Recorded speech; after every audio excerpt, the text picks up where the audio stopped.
কে রে? আমি বলি গো, আমি বলি। ও বাবাজি, নাও আমার এই দুধটা গোপীনাথকে খাইয়ে দাও। যখনই আমার গোপীনাথকে খাওয়াবার কথা বলেছে, গোপীনাথের 1 গ্লাস করে দুধ দেয়, আর গোপীনাথের সামনে 2 গ্লাস।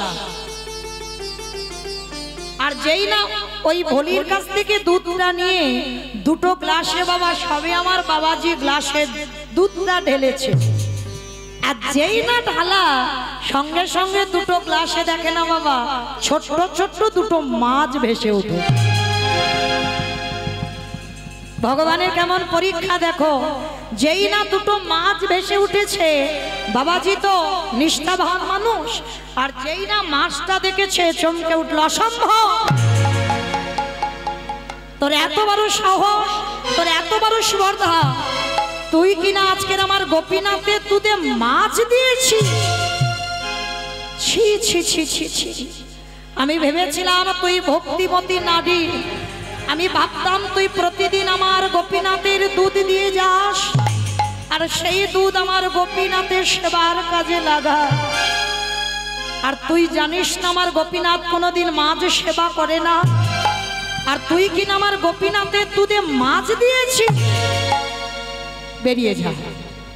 ওই 2 গ্লাস থেকে দুধ ঢেলে দিয়ে বলির হাতে তুলে দিয়েছে। বলির হাতে তুলে দিয়ে বলছে, দূর হয়ে যা। আজকের পর থেকে যেন আমি কোনোদিন না দেখি এই মন্দিরে তুই পা দিয়েছিস। চমকে উঠল ভোলি।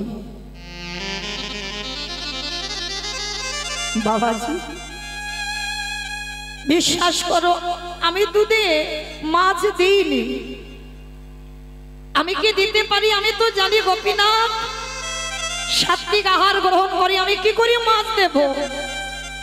আমি কখনো গোপীনাথের দুধে মাছ দিইনি। তাহলে মাছটা এলো কোথা থেকে? ওই যে জল মাখিয়ে দেয় না, ওই বালতি করে তুলেছিল, কখন মাছ 2 ভগবান ফেলে দিয়েছে। কিন্তু লীলাটা দেখেন কেমন। বাবাজি দেখতে 2 গ্লাসে মাছ ভাসছে ছোট ছোট, আর ভলি গিয়ে বলছে, বাবাজি কই দেখি মাছ। ভলি গিয়ে দেখছে বাবা মাছ নেই। যার যেমন ভাব তার তেমনই লাভ। ভলি দেখছে মাছ নেই, বাবাজি দেখছে মাছ ভাসছে 2 গ্লাসে। আর যখনই মাছ ভেসে উঠেছে, বাবাজি বলছে, তবে রে, তার মানে তুই বলতে চাচ্ছিস আমি মিথ্যাবাদী? তুই সমাজের কাছে আমায় মিথ্যাবাদী সাজাচ্ছিস? ঠিক আছে, দেখাচ্ছি মজা তোকে, দাঁড়া। এইবার ওই ভলির হাতে দুধটা দিয়ে বলছে, এক্ষুনি আমার মন্দির থেকে বেরিয়ে যাবি, আর কাল সকালবেলা যেন তোর এই মুখ আমি গ্রামে দেখতে না পাই। সকাল হলেই তুই এখান থেকে তোর ওই মুখ নিয়ে চিরজনমের মতো চলে যাবি। কত কটু কথা বলছে ভলিকে। ভলু ওই দুধের গ্লাসটা হাতে নিয়ে বলছে, গোপীনাথ, গোপীনাথ, কেউ জানুক না জানুক তুই তো জানিস আমি তোর দুধে কোনোদিন মাছ মাখাইনি। কিন্তু বাবাজি বলছে মাছ। তবে আজকের আমি প্রতিজ্ঞা করলাম, গোপীনাথ, এই দুধ নিয়ে আমি আমার ঘরে চলে যাচ্ছি। যতদিন না তুই এই দুগ্ধ সেবা করবি, ততদিন আমি জলস্পর্শ করব না। কি বাবা, কার যে কিভাবে ভক্তি কৃপা পেয়ে যায়, কার যে কিভাবে গোবিন্দ দর্শন হয়, আমরা কেউ জানি না।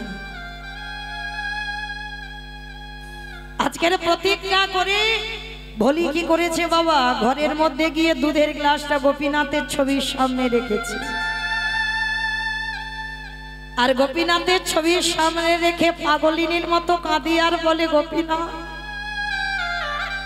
আজ পর্যন্ত যতদিন আমার ওই গাভীর দুগ্ধ হয় তোকে না দিয়ে আমি জলগ্রহণ করি না। কিন্তু বাবাজি কালকে থেকে বলে দিল আমি যেন কাল থেকে মন্দিরে পা না দিই। তুই তো জানিস গোপীনাথ, তোকে দর্শন না পেলে, তোকে খেতে না দিলে আমি যে প্রাণে বাঁচব না। এত বড় প্রতিজ্ঞা করেছিল ওই দুধ গোপীনাথকে খেতে হবে, তবে ও জল গ্রহণ করবে। বসে বসে কাঁদছে, হঠাৎ দেখলো চোখের সামনে বাবা যে গাভীটার এক বালতি করে দুধ হতো, সেই গাভীটা চোখের সামনে ছটফট করতে করতে মারা যাচ্ছে। ভোলি ছুটে গেল গাভীটার কাছে। গাভীটার কাছে গিয়ে কত আদর কত যত্ন করলো, ডাক্তার বৈদ্য ডেকে আনলো, কিন্তু কোনো মতে এই গাভীটাকে বাঁচাতে পারলো না। চোখের সামনে বাবা ছটফট করতে করতে গাভীটা মারা গেল। ভোলি কাঁদে আর বলে, গোপীনাথ মায়েরা একটা কথা মনে রেখো, যারা লক্ষ্মী কালী দুর্গা সরস্বতী মনসা শীতলা ভক্ত তাদের ঠিক আছে, ভালো আছে, অসুবিধা নাই, কিন্তু যারা কৃষ্ণ ভক্ত হয়েছে, যে করে আমার আস তারে করি সর্বনাশ নয় সর্বনাশ। সর্বনাশ জীবনে ভক্তের করে না, কেন জানো? ভক্ত তার সব, ভক্ত ছাড়া আমার ভগবান একটা পা চলতে পারে না। ভক্ত তার মাতা পিতা, ভক্ত তার গুরু, ভক্ত ছাড়া এতটুকু সময় আমার ভগবান চলে না।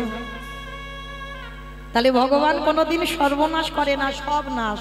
সব নাশ মানে আত্মীয় পরিজন বন্ধু বান্ধব যাদেরকে তুমি বেশি ভালোবাসো, ভগবান সবার প্রথমে চিরজনমে তোমার কাছ থেকে তাকে কেড়ে নেবে, যাকে ছাড়া তুমি এতটুকু চলতে পারবে না, যে তোমার জীবনের জীবন হয়ে উঠবে, প্রথমেই ভগবান তোমাকে তার কাছ থেকে কেড়ে নেবে। আর তাকেই যখনই কেড়ে নেবে, তারপরে যদি তুমি গোবিন্দ চরণ না ভুলে যাও, তারপরে ভগবান বললেন আমি হয়ে যাই সেই দাসের অনুদাস।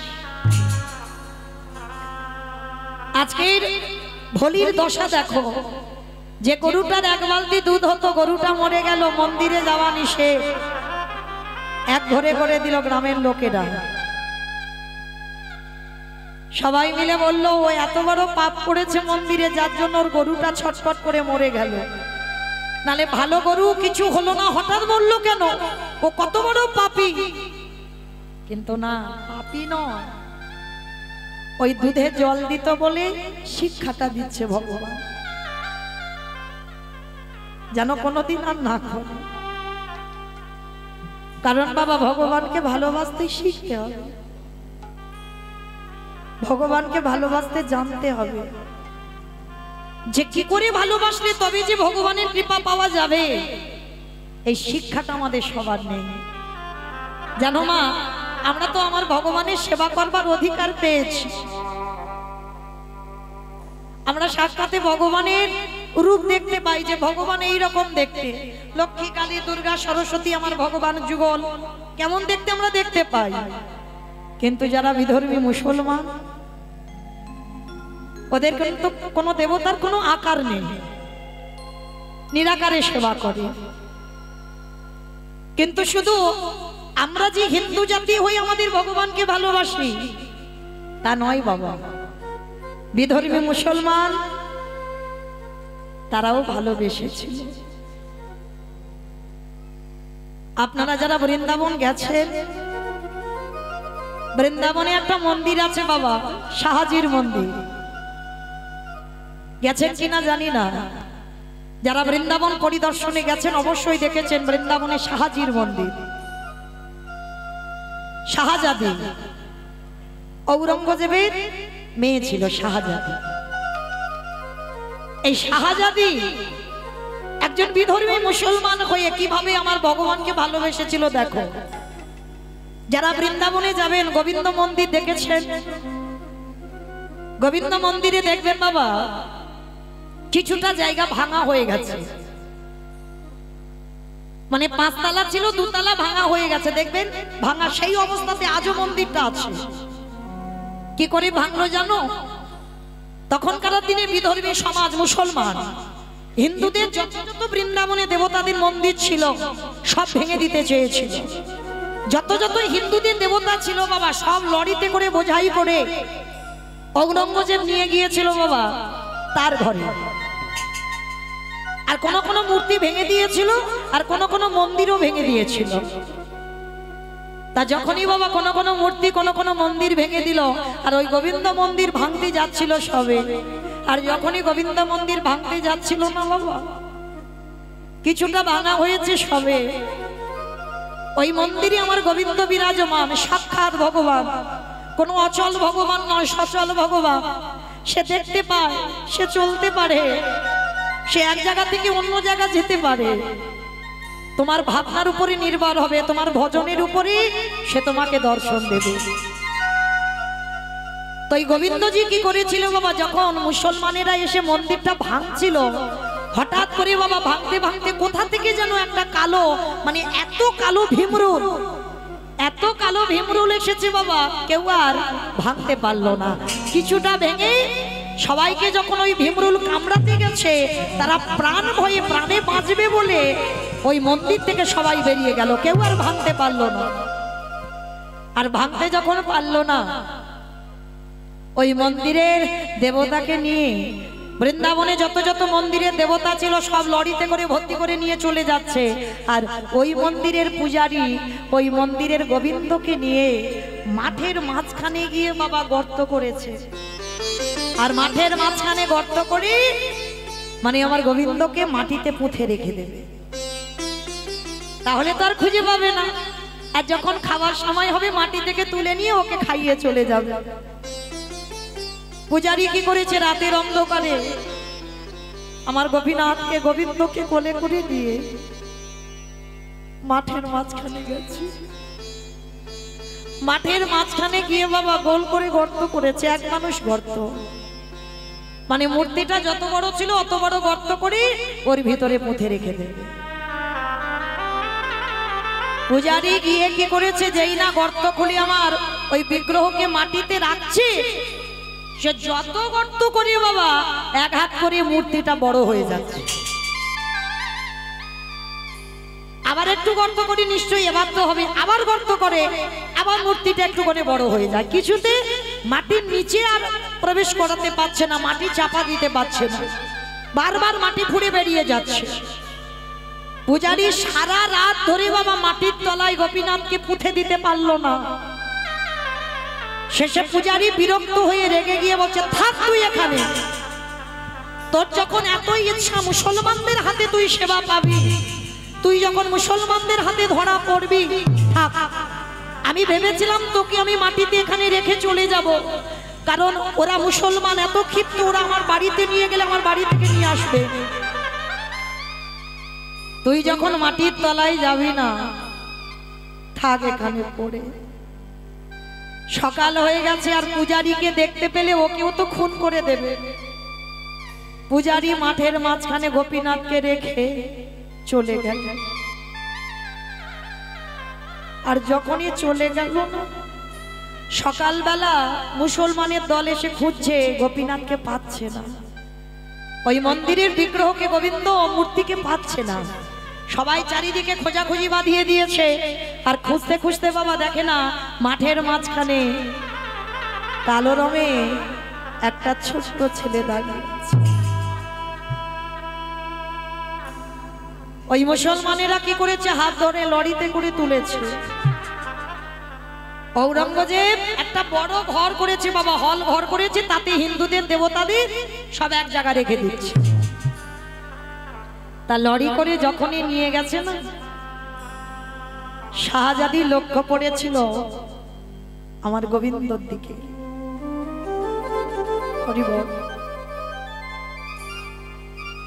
যেই না গোবিন্দকে দর্শন করেছে একজন মুসলমান, ভেবে দেখেন তার কত কৃষ্ণ প্রেম ছিল। বাবাকে ডেকে বলছে, বাবা ও বাবা, ওই ঠাকুরটা কি সুন্দর দেখতে, দাও না বাবা, ওই ঠাকুরটাকে আমি আমার কাছে রাখবো। আমার সন্তানের মতো মানুষ করব। ঔরঙ্গজেব বলছে না মা, এটা কোনোদিন হতে পারে না, ওটা হিন্দুদের দেবতা, আমরা বিধর্মী মুসলমান, আমাদের অধিকার নেই ও সেবা পূজা করার। কে বলেছে বাবা, কে বলেছে? আমি মুসলমান বলে আমি ওকে ভালোবাসতে পারবো না? আমি মুসলমান বলে আমার কাছে রাখতে পারবো না? কে বলেছে তোমার? দাও না বাবা, তুমি তো সেই তো এই ঠাকুরগুলোকে নিয়ে তুমি তো একটা ঘরে বন্দি করে রেখে দেবে। ও বাবা, ওই মূর্তিটাকে তুমি আমার কাছে দাও, বলো না বাবা।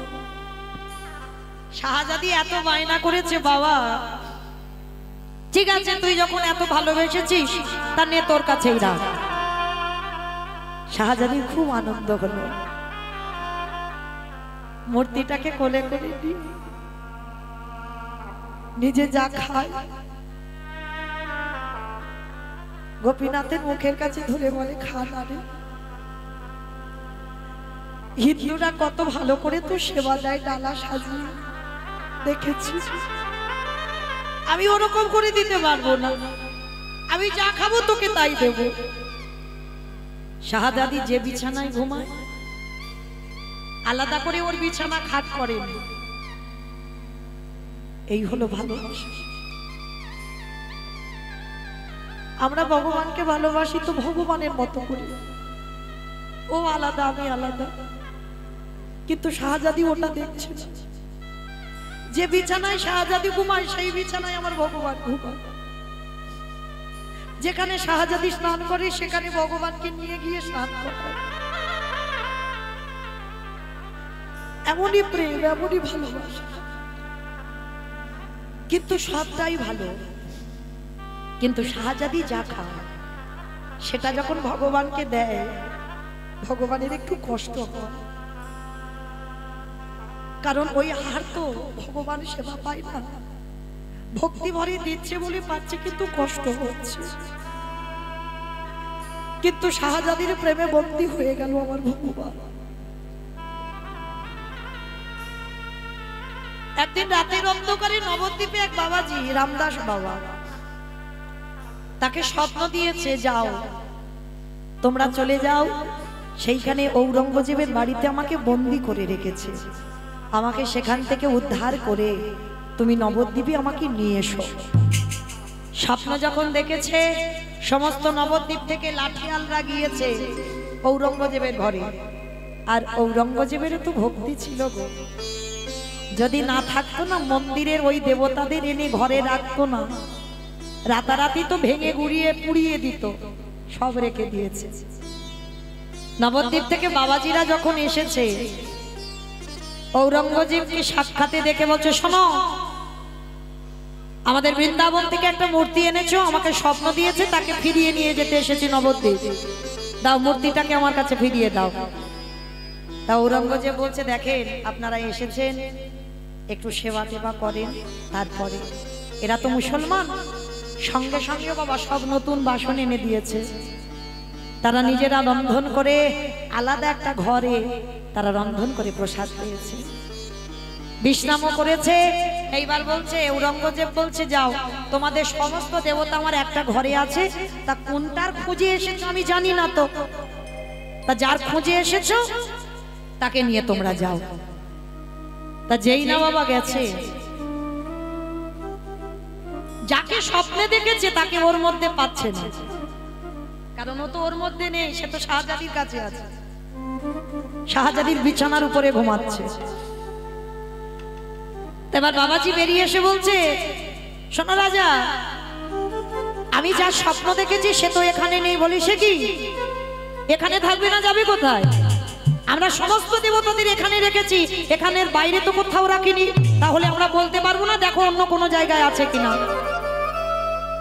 রামদাস বাবা মনে মনে ভাবলেন আর একটা রাত আমাকে এখানে থাকতে হবে, এখানে থাকলে নিশ্চয়ই আমি যদি রাতের অন্ধকারে আমার ভগবানের কাছে জানতে চাই সে নিশ্চয়ই আমাকে বলবে কোথায় আছে।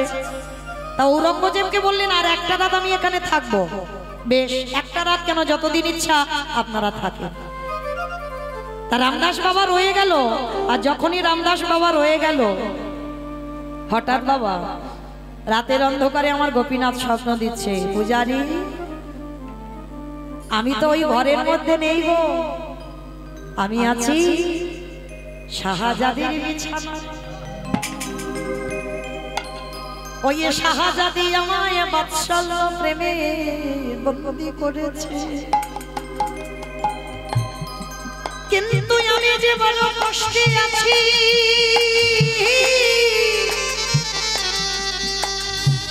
কৃপা করে আমাকে নবদ্বীপে নিয়ে চলো। ঠিক আছে বলবো, কাল সকাল হোক আমি ঔরঙ্গজেবকে বলবো যেন তার মেয়ে শাহজাদির কাছ থেকে আমাকে দিয়ে দেয়। এইবার সকাল হয়েছে, ঔরঙ্গজেবের কাছে গিয়েছে, রাজা আমি যার জন্য এসেছি সে তো এই ঘরে নেই, আছে আপনার মেয়ে শাহজাদির বিছানায়।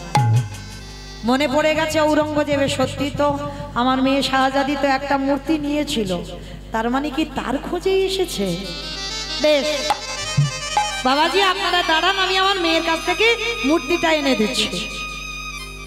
বাবা গিয়ে দেখছে মূর্তিটা কোলে করে নিয়ে মেয়ে খাওয়াচ্ছে। বাবা গিয়ে বলছে, মা ওমা শাহজাদি একটা কাজ কর, ওমা তুই যাকে সেবা করিস, নবদ্বীপ থেকে বাবাজিরা কালকে থেকে এসেছে, ওর খুঁজে বেড়াচ্ছে, স্বপ্ন দিয়েছে ভগবান ওকে নিয়ে চলে যাবে, দে মা ওই মূর্তিটা আমার হাতে দিয়ে দে, আমি হিন্দুদের দেবো তাই হিন্দুদের দিয়ে দিই, আমরা তো মুসলমান, আমরা ওর সেবা করবার আমাদের অধিকার নেই। না না বাবা ও কথা বলো না, ওকে ছাড়া যে আমি থাকতে পারবো না। শাহজাদি তুই কেন বুঝতে চাইছিস না, ওটা হিন্দুদের দেবতা, আমরা বিধর্মী মুসলমান, আমাদের কোনো অধিকার নেই ওই মূর্তি সেবা করবার। কে বলেছে বাবা? তুমি বারবার একটা কথা বলে যাচ্ছ, ও যদি সেবা না পাবে তাহলে এতদিন আমার কাছে ছিল কি করে? আমি ওকে স্নান করিয়েছি, আমি ওকে খাইয়েছি, আমার বিছানায় ওকে ঘুম পাড়িয়েছি, আর ও যদি চলে যায় আমি যে বাঁচবো না বাবা। ঔরঙ্গজেব দিশেহারা হয়ে গেল, এটা কি হয়ে গেল আমার মেয়ে? মাথায় হাত বুলিয়ে বলছে, মা আমি তোর বাবা, আমার কথাটা শোন মা, এটা হিন্দুদের ঠাকুর, আমরা পূজা করতে পারি না। বেশ বাবা তুমি যখন বলছো এটা হিন্দুদের ঠাকুর, আমার পূজা করার অধিকার নেই, আমি দিয়ে দেব, চলো ওই বাবাজির কাছে আমি যাব একবার। গোপীনাথকে কোলে করে নিয়েছি, গোপীনাথকে কোলে করে নিয়ে রামদাস বাবাজির সামনে শাহজাদি গোপীনাথকে বুকে করে জড়িয়ে ধরে আছে, ছাড়তে চাইছে না। বাবাজি বলে বলেন, দে মা ওই মূর্তিটা আমাদের দিয়ে দে। দাঁড়াও মূর্তি দেব, তার আগে আমার একটা কথা আছে। এতদিন তোমাদের হিন্দুদের দেবতা আমি ভালোবেসেছি, আমার ভালোবাসা যদি সঠিক হয়, আমার প্রেম যদি সত্যি হয়, ওকে আমি রাস্তার মাঝখানে বসিয়ে দেব। ও অচল নয়, আমি জানি ও সচল, ও চলতে পারে। বাবাজি তুমি থাকবে একদিকে, আমি থাকবো একদিকে, তুমিও ডাকবে আমিও ডাকবো, আর মাঝখানে ওই পাথরের মূর্তি বসিয়ে দেব। ওই হেঁটে যার কোলে উঠবে ও তার হয়ে যাবে। ভালো করে ভেবে দেখেন বাবা, কত বিশ্বাস, কেউ বলতে পারবে না, ভগবানের উপরই আমল। শাহজাদি মাঝখানে বসিয়ে দিয়েছে আমার গোবিন্দকে।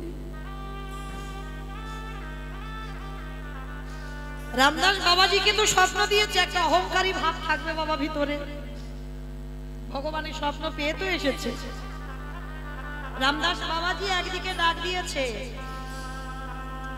দয়াময় আমি আসতে চাইনি, তুমি এনেছো আমাকে, এটাই তো অহংকার বাবা, আমি আসতে চাইনি, তুমি এনেছো আমাকে।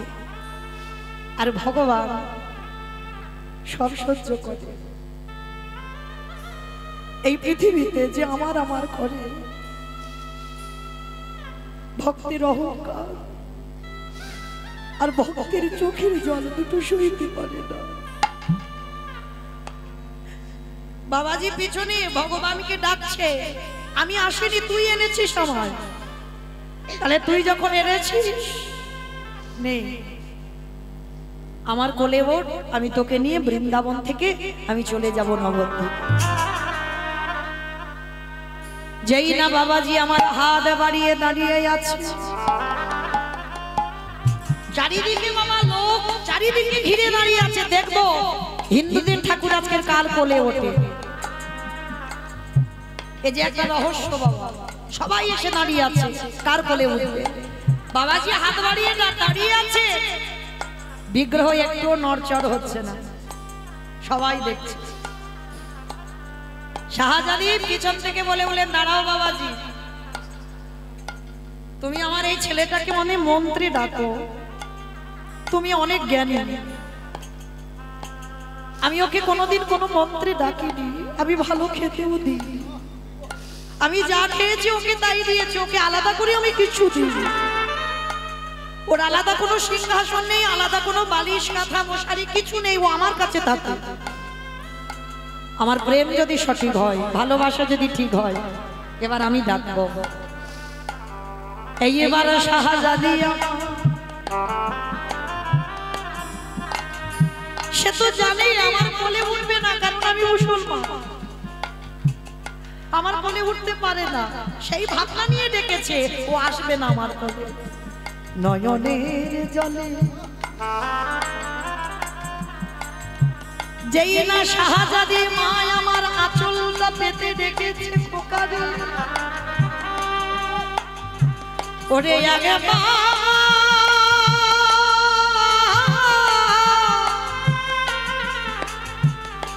ওরে একেবারে কৃপা করে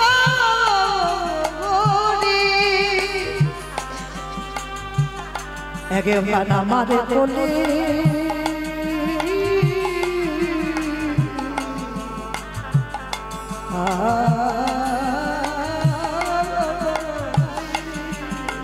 ওরে গোপীনা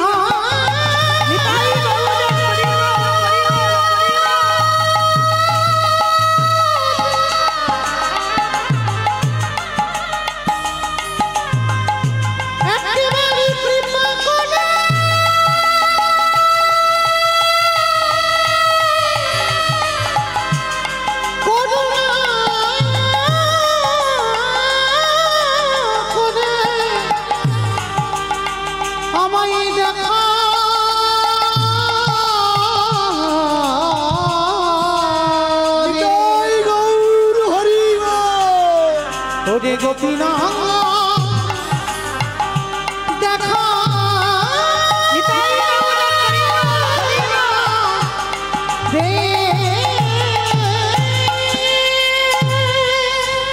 আমি ভক্ত বল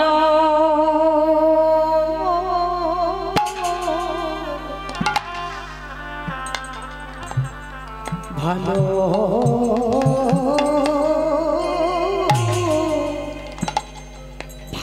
ভালোবাসি, তাই তো যুগে যুগে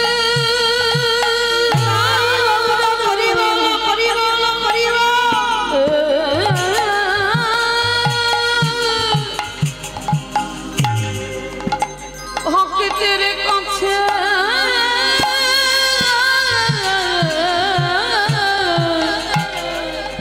আসি। আমি যে ভক্ত বল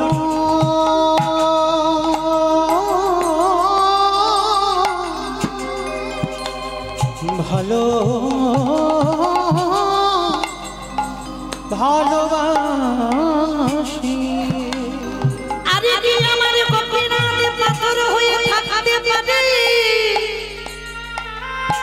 যেই না শাহজাদি আঁচল পেতে ডাক দিল, আমারে ভগবান ছুটে গিয়ে আমার শাহজাদির কোলে উঠে পড়লো। ও জি ভাই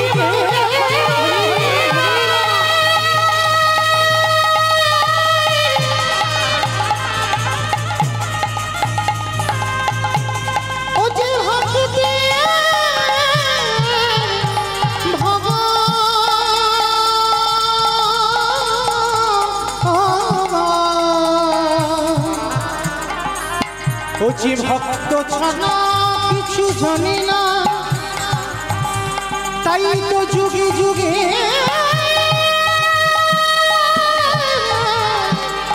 ভক্তির কাছে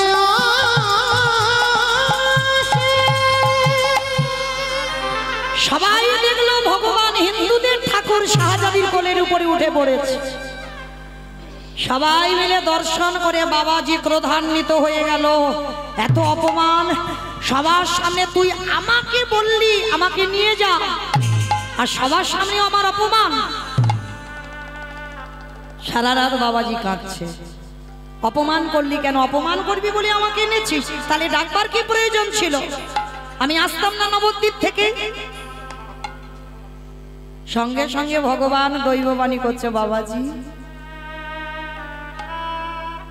যেভাবে মুসলমান সমাজ চারিদিকে ঘিরে ছিল, আমি যদি তোমার কোলে উঠে চলে আসতাম, ওইখানে সবাই খেপে গিয়ে শাহজাদি তো মরে যেত। আমি যদি তোমার কোলে উঠতাম, শাহজাদি ওখানেই প্রাণ ত্যাগ করত। আর যদি শাহজাদি মরে যেত, সবাই খেপে গিয়ে তোমাদের ওখানেই মেরে দিত। যার জন্য আমি শাহজাদির কোলে উঠেছি। তা বাবাজি যখন সকালবেলা গিয়ে ঘটনাটা বলল, শাহজাদি বলল, বেশ, আমি একটা সিদ্ধান্ত দিই, 24টা ঘন্টার মধ্যে 12 ঘন্টা তুমি সেবা করবে, আর 12 ঘন্টা আমি সেবা করব। 12 ঘন্টা আমি তোমাকে দেব, আর 12 ঘন্টা ও ছেলে আমার কাছে থাকবে। ঔরঙ্গজেব মন্দির করে দিল, সেটা এখন বৃন্দাবনে শাহজির মন্দির। সেইখানে ওই রামদাস বাবা 12 ঘন্টা সেবা করত, আর 12 ঘন্টা আমার শাহজাদি সেবা করত। কিন্তু ওই 12 ঘন্টা যে বিরহ, 12 ঘন্টা যে ছেড়ে থাকবে, সেইটা শাহজাদি সহ্য করতে পারত না। 12 ঘন্টাই কাঁদত। কখন রামদাসের 12 ঘন্টা হবে, তারপরে আমার ভগবানের কাছে যেতে পারব। একদিন আমার ভগবানের কাছে গিয়ে মূর্তিটা বুকে জড়িয়ে ধরে কাঁদছি, আমি পারি না তোকে 12 ঘন্টা ছেড়ে থাকতে।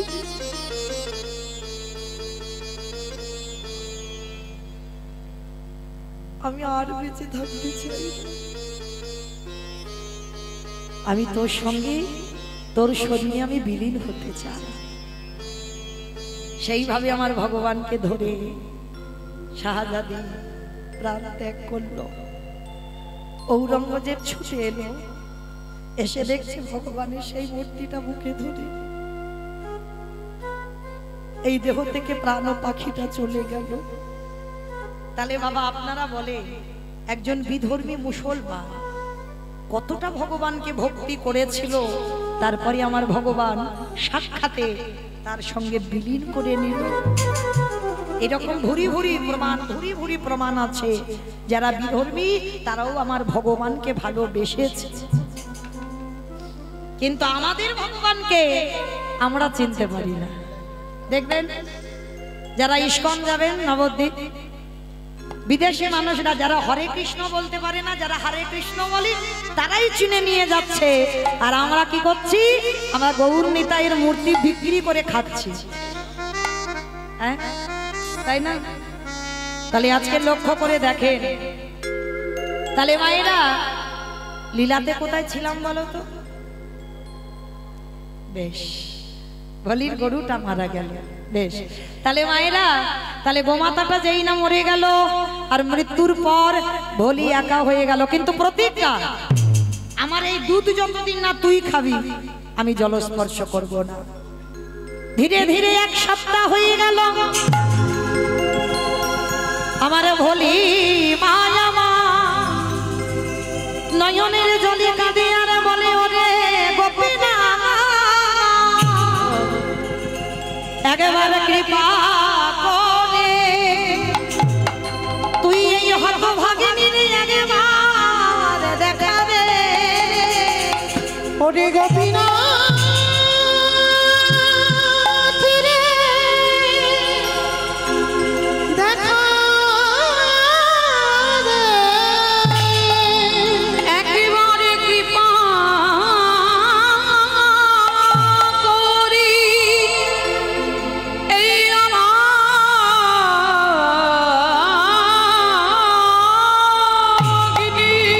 সামনে একেবারে দাঁড়ায়ে দাঁড়ায়ে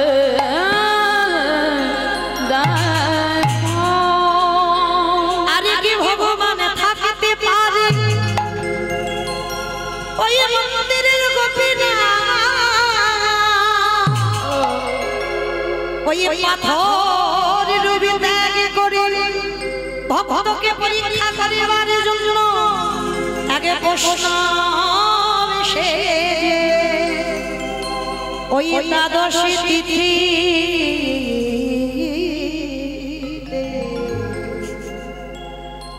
আজ হাতে লাঠি ভিক্ষার ঝোলা জীর্ণ মলিন বস্ত্র লাঠি ঠুকতে ঠুকতে এসে ডাকছে ওমা কেউ বাড়িতে আছিস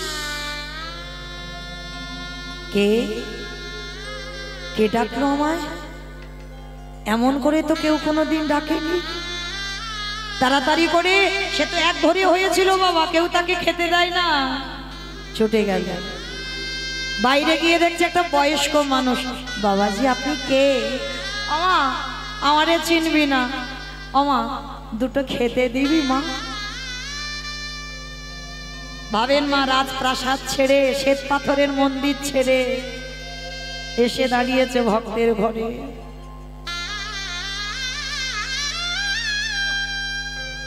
খেতে দিবি মা বাবাজি আমার ঘরে তো কিচ্ছু নেই আমি তো নিজেই তিন কিছু খেতে পাইনি আমি আপনাকে কি খেতে দেব ও মামা দেখ না কিচ্ছু কি নেই ভগবান এসেছে তো সেই এক সপ্তাহ আগে কারা দুধটা রাখা আছে ওইটা খাবে বলবে আমা যারা দুধ ছানা বাড়িতে রেখে দেবে কাঁচা জাল দিয়ে রাখোনি রেখে দিলে কি গতি হয় ভালো থাকবে ওপরে ছাদনা ফুটে যাবে না এক সপ্তাহ হয়ে গেছে ওই দুধ খাবে বলে ভগবান এসেছে কারণ বাবাজি দেখেছিল মাছ কিন্তু ভোলি তো মাছ দেখেনি ভাবনার উপরে নির্ভর এইবার যেই না এসে বলছে মা দেখ না কিছু আছে বলি তুই জানি কিচ্ছু নেই কি দেবো বাবাজিকে আমি নিজে কিছু খাইনি বাবাজি বিশ্বাস করো আমার ঘরে কিছু নেই আর ভগবান বারবার মনে করাচ্ছে দেখ না মা তোর ঘরে কি কিচ্ছু নেই আর বলতে বলতে মনে পড়ে গেছে সেই এক গ্লাস দুধের কথা তাই তো আমি তো এক গ্লাস দুধ রেখে দিয়েছি কিন্তু বাবাজি দেখেছে মাছ আমি তো মাছ দেখিনি যা হয় হোক যত অপরাধ আমার মাথায় চাপুক কিন্তু বাবাজি বয়স্ক লোক খেতে পাইনি কতদিন আমি ওই দুধ এই বাবাজিকে খেতে দেব তাতে যা অপরাধ হয় হবে এখন আমার ছুটে গেল ভোলি ছুটে গিয়ে যেই না গ্লাস করে দুধ হয়ে এনেছে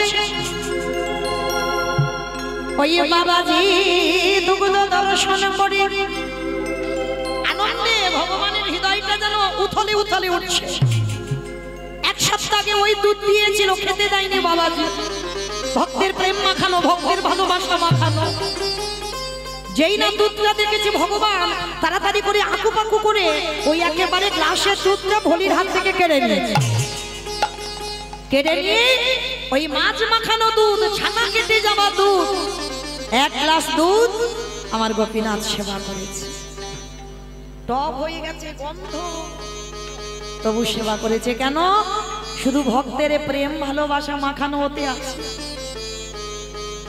সেবা করে বলছে আহ বড় তৃপ্তি পেলাম না মা ভোলি বড় তৃপ্তি পেলাম বড় শান্তি পেলাম কতদিন আমি এইরকম ভালো করে খেতে পাইনি মা ও মা এবার একটা কথা বলবো আজকে রাতটুকু তোর বাড়িতে একটু থাকতে দিবি বাবাজি এক অপরাধের জন্য মন্দিরে যেতে পারিনি, আমাকে এক ঘরে করে দিয়েছে, আমি একা থাকি। আবার যদি আপনাকে আমি রাখি, এই সমাজ আমাকে দ্বিচারিণী বলবে, কলঙ্কিনী বলবে। ও মা, যে বলে বলো, আমি তো জানি, কিন্তু ওটা যে কে ওটা তো ভুলই বুঝতে পারছে না। ও মামা, ঠিক আছে, তোর বদনাম হবে না, তুই ঘরে থাকবি। ও মামা, এই তোর এই উঠানে আমার একটু খড় বিছিয়ে দিবি, আমি উঠানে থাকবো।